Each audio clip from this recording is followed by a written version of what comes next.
Okay, the reading for the sermon this morning is taken from the Gospel of Matthew, and this is the parable of weeds among the wheat. Jesus put before them another parable. He says, the dominion of heaven may be compared to someone who sowed good seed in the field. But while everybody was asleep, an enemy came and sowed weeds among the wheat, and then went away. So when the plants came up and bore grain, then the weeds appeared as well. And the servants to the householder came and said, "Did you not sow good seed in your field? Where then did these weeds come from?" The householder answered, "An enemy has done this." They responded, "Then do you want us to go and gather them?" But the householder replied, "No, for in gathering the weeds you would uproot the wheat along with them. Let both of them grow together until the harvest, and at the harvest time I will tell the reapers, collect the weeds first and bind them in bundles to be burned. But gather the wheat into my barn."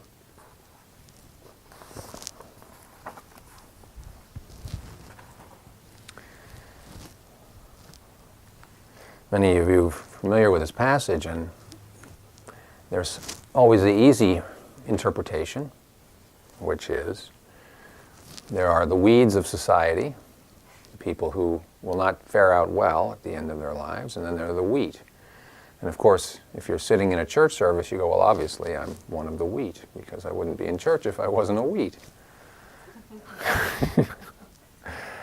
Well, okay. Dramatic transformation right there, right? You just go home and go, well, thumbs up, should be fine, coast through to the end of my life. But, if that were the case, then, I don't know, it doesn't strike me as all that deep. Now, for some people, that is sufficient to say, well, I really want to be on the side of the wheat. I want to live according to the teachings. I want to live a righteous life. I want to strive my best to have a good morality. The beautiful thing about Jesus' teaching, especially the parables, is that there's levels of depth to it. And so we always want to experience Jesus as the voice of the Christ. And he says, the kingdom of heaven may be compared to one who, and he talks about one who sows seed in the field. So if we imagine that the kingdom of heaven is this presence of Christ, and that we would like to be able to move into that presence, into that dominion of heaven while we're alive here on earth, which I can tell you is possible. That you have to learn how to do that, and you have to be prepared. In other words, they don't let, certain restaurants you can't come in. Remember, I don't know if it's still that popular, but you can't come in unless you're wearing a jacket and a tie, right? I don't know how often that's still the case, but I'm sure there's places like that. In other words, you can't come in just based on whatever you feel like wearing. And you could look at the kingdom of heaven like that. Like, not everybody will be allowed in just based on, well, I would really like to be there. And there's a reason for that, is because you work towards developing yourself to a point where you have earned the rite of passage into that. Now, this is where the human mind gets weird, because it goes like, well, if God is all love, why would it prevent anybody from entering the kingdom of heaven? And my next question is always like, well, when was the last time you created a species? In other words, who are we to comment on how God has set things up? I always like the attitude that says, I don't really understand this yet. There's part of me that thinks this isn't right, but who am I? I'm a grain of sand here on the speck of the universe, so maybe I don't have the intelligence and the sight to be able to criticize God. I would say that's accurate. So then our task is to work a little harder to find the truth contained within a difficult teaching. Now, in this particular passage, there's sort of two interesting moments. There's the moment when the servants of the householder notice that there are weeds, and they come to the householder and they say, "Did you not sow good seed?" Now, I know we've contemplated this passage in our Bible class, and some people were able to pick up there's a little bit of an accusation in that. It's like, I thought you knew what you were doing. And he says, the householder says, an enemy has done this. Okay, so now what do you want us to do? You want us to go and just, I mean, obviously we should get rid of the weeds. Well, apparently it's not that obvious. That if you go out and pluck the weeds, you might actually damage the crop. So that's another area that people might go, well, I don't really get it. Like, why, it doesn't make sense to me why you wouldn't just go out and pull the weeds out now. Well, you can think of it first metaphorically. If you are somebody who has any gardening sense, and you've began to, I mean, let's say you've planted grass, and inevitably, because there's just a lot of weed seeds floating around, there's going to be weed that comes up around the same time as the grass does. And if you're trying with your tiny little fingers to pluck a weed out, it's very difficult to avoid pulling out good plants at the same time. You just don't have the articulate ability of the hand to do that. So what ends up happening is you might get a weed, but you'll inevitably pull out 3 or 4 good plants as well. Whereas later on, when everything has become stronger in its root system, it becomes much more obvious where the weeds are. And then you can, you know, if you have any kind of a touch, you can feel the weed and you can sort of grind down into the earth and recognize its root structure and pluck that up. And if you have the experience of doing that, then it's obvious to you at that point. So that's the key to this parable, is the experience. When you have the experience, the mind wants to go, well, it seems obvious you should do it this way. But he who has experience goes, well, not really, because this is how it actually works. So somebody who's sort of new to the path, they might say, well, can you explain this to me? Because if I recognize an aspect of myself that was a weed, in other words, a behavior that I don't think is contributing to the field, I would want to get rid of that right away. Now, that makes sense. However, in reality, for those of you who are walking the path and you are subjecting yourself to the scrutiny of the light of Christ, you may begin to recognize that there are certain behaviors of yours which are weeds, but you are not clear that they are weeds yet. And therefore, if the teacher says this needs to go, and we go, well, hold on a second, this isn't a bad thing. Like, for example, somebody recently shared with me, somebody had said, well, you know, sometimes selfishness is a good thing. Now, what did they mean? They meant sometimes you have to set certain boundaries in order that people don't take advantage of you. Well, I would never stand up here and proclaim that selfishness is good, but I would say, yes, having healthy boundaries is good. But somebody who is very wounded might go like, well, when I become my normal, generous, selfless self, all my life people have taken advantage of me. And since I've become more selfish, I have found that my life tends to go better. Now, if the teacher says, you need to get rid of all your selfishness, and all of a sudden the being tightens up and goes, well, wait a minute, now I'm going to be really exposed. And so they're afraid that the good plants will be uprooted along with the weed. Or take, for example, greed. I'm reminded of that movie Wall Street where a guy goes, it's a famous speech where he says, well, greed is good. He's very convincing because he's talking to a room full of people that love money much more than they love people. And he's talking about how when you have that clear purpose, when you want to make money for your shareholders, then greed is good. You can't be worrying about everybody's feelings and the economy and the environment. That's not our task. There's other people to do that. Our job is to make money. Now, people might go, well, that actually does make sense. Is greed good? No, greed is never good. There's an aspect of being focused and understanding your purpose. But if you've intertwined that going like, well, the only way that I can maintain my focus and my purpose is if I'm greedy. Now you see how the weed has become interwoven in with the good virtues. And if the teacher says, it's time to get rid of your greed, there's nothing good about it. And you're like, well, no, there is something good about it. And they explain very carefully, just like this guy does in the speech. And at the end, there's a big round of applause. Anger is another one. People say, well, anger is power. Recently, my teacher asked me to read a book by David Hawthorne called power versus force. And it talks about the difference between what is real power and what is a force. I would say that anger is more of a force. It's an energy. It can be very damaging. I don't personally consider it strong because the foundation of anger is not love, typically.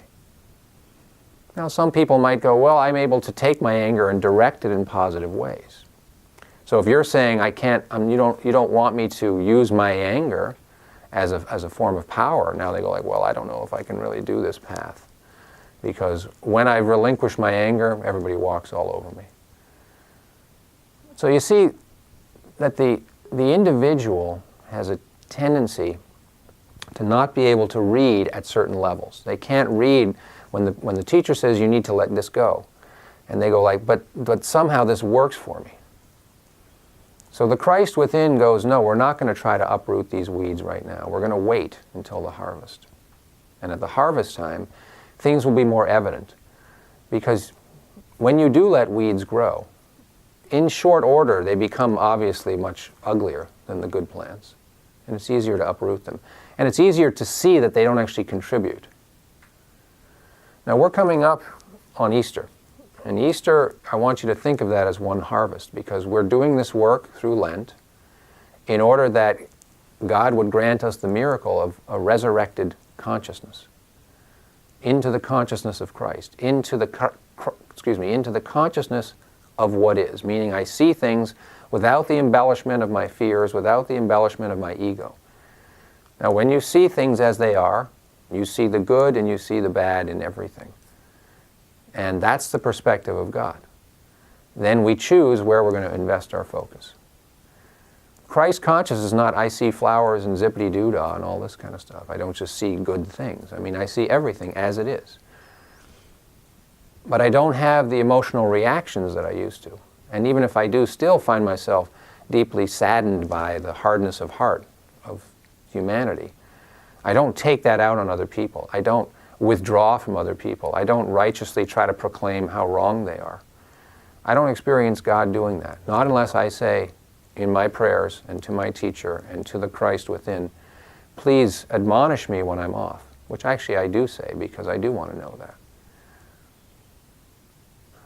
So as we move into the final couple of weeks of Lent, so the final third of this season, I want you to take on this perspective that now is the time of harvest. I want to go in there and I want to examine the weeds that are in me that I feel are ready to be plucked. Now these are the things that probably you are reluctant to let go of, because even though part of you would go, I don't think this is good, however, it works in some capacity. So that's a little bit of an advanced approach to your transformation. You're going to have to be honest with yourself, and you're going to have to be willing to surrender things that on some level have worked for you.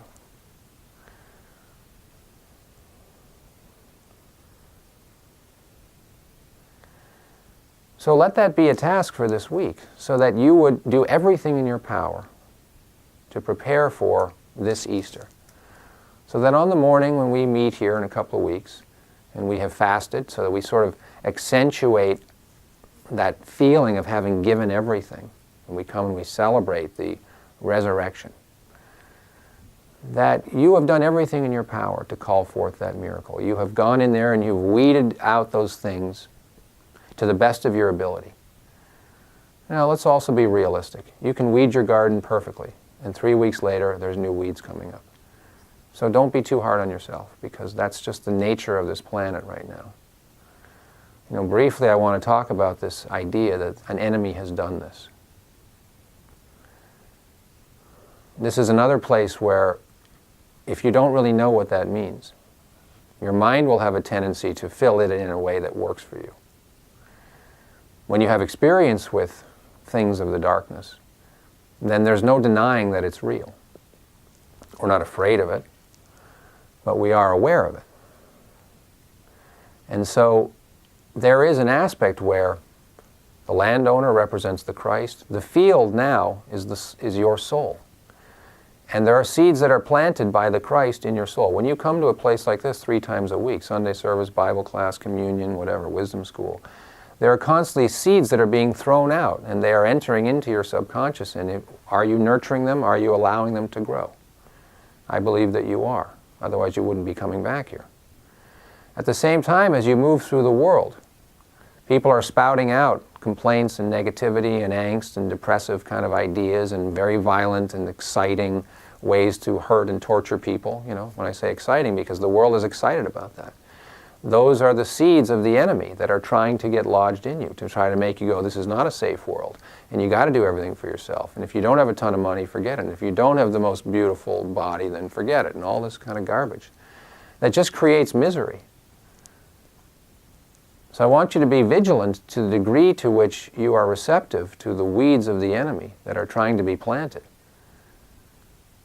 One of the hardest parts about this is that because you are a dedicated being, seeking to be completely illumined in light, you're a target for the darkness because you are a threat.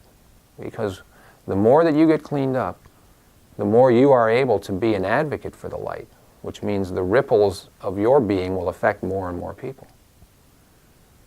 So that's, you know, if I was on the opposing side, you know, I remember when I took history class, and they talked about, you know, one of the strategies of the the enemy in wartime is, as opposed to just killing somebody, like maim them so that 4 guys have to carry them off the battlefield. You know, so if you kill somebody, they just leave it. But if you maim somebody, then 4 good soldiers have to take care of this person. So that's a good strategy, because for everyone that you injure, 4 people are taken out of commission. I consider the darkness basically a force of stupidity, because it uses the energy of God for evil purposes. However, very clever and studies us, which means when you are emotionally compromised, you become susceptible to bad ideas. And that's when those weeds can get planted in you. Now, even if you don't have the experience with this, and there's part of you that wonders, like, I don't know what you're talking about, just watch yourself. Just watch when those ideas begin to try to take root in you. Typically, it's when you're a little angry, a little hurt, a little lonely, a little depressed, a little hungry, a little overworked, a little underpaid, etc. There's something in the psyche of the human being that's looking for, give me something to hold on to. And we say it's only God that we try to hold on to in those moments. And you have to hold on sometimes through a difficult period until your faith is recognized. And God's like, okay, you've passed the test. There's other times where you create your own trials because of your disconnection from the truth. But this is all stuff you begin to become aware of as you walk this path with greater consistency. You'll see that, yeah, it is difficult. It's difficult because of this active force that wants to plant seeds of negativity and fear, and in extreme cases, real evil and hatred. So let this week be a week of internal harvest. And go, I want to get the weeds plucked and burned. I want to gather the good plants within me and surrender them to God and say, okay, I'm here to do the good work.